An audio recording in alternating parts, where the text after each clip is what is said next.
city mayor want to put a pool back into. I kind of had an idea of what I needed to be doing in Liberty County, so I was establishing relationships and meeting new people, and I was handed some keys for the office, and on there was a key with a purple ring, and I said, well, what is this key for?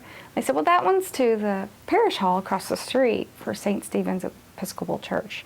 And they said, well, you have a lot of meetings there because they have meeting space and a library that you can work in and a full kitchen. So I started doing nutrition programs and parenting programs and meeting with different committees.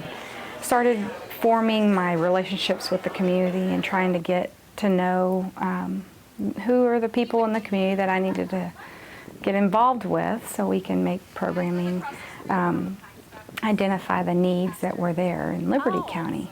So we got together at the parish hall and had a conversation and started putting our minds together and developing a program called the Hunger Buster program. And through my involvement with the Hunger Buster program, I was introduced to Father Ted Smith, who was the pastor of St. Stephen's Episcopal Church.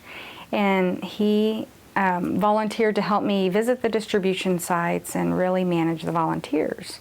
You know, in the summertime when the free and reduced lunches stop when school ends, there was lots of hungry kids. The first general meeting we had well over 100 volunteers show up wanting to help. Tens of thousands, I imagine well over 100,000 meals have been served. That was really the first community effort where we got a lot of agencies going. So that's how I got involved. That's how I met Alexis through AgriLife Extension, was through trying to find other agencies, other organizations that I can involve our church in and partner with, because ministry is all about partnerships. Jesus didn't tell his disciples, well, just wait here and I'll go take care of everything and I'll bring them all back to you. So it absolutely is the Great Commission and our call, the call of Jesus to go out and be Christ to others, be his hands and feet, his voice. So it's absolutely a function of the church, but we have to partner with the greater community. Actually, I do. I have had a key to the parish hall longer than Father Ted has had a key to the parish hall, and so we joke about that a lot. He kept saying, since you already have a key to the parish hall, why don't you come to church one Sunday?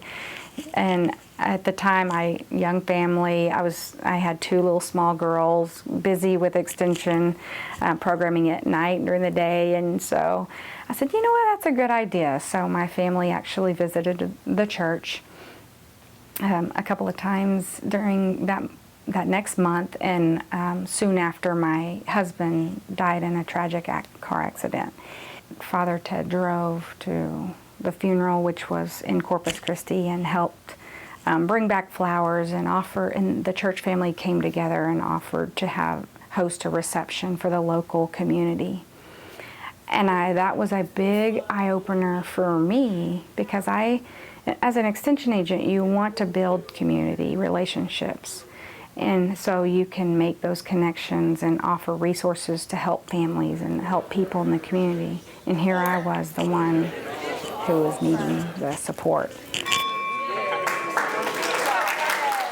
The church family stepped up, and so that church family is not only a big supporter in my programming, but also in my life. And so soon after me and my two little girls joined the church, and they were baptized, and so we've been a family ever since.